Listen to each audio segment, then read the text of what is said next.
I can't speed up what God is doing.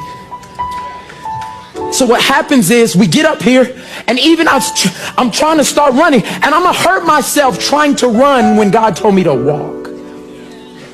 And I'm trying to ask you, what area of your life are you running in and God's saying walk? It's gonna happen. You're gonna get to 7 miles. You're gonna get, but every lap, I want you to obey me. Every lap, yeah, I know you want your husband, but you're 26, and you said, I'd never be 26 and not be married. He said, yeah, if you walk at this pace, I'm gonna work everything out of you, the hurts, all that stuff.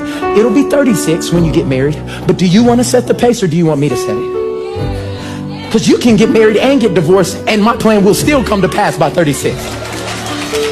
You'll just be more scarred and more broken and more hurt. He said, but I don't want you to go through that. So if you let me set the pace, well, God, he is fine. He said, please let me set the pace.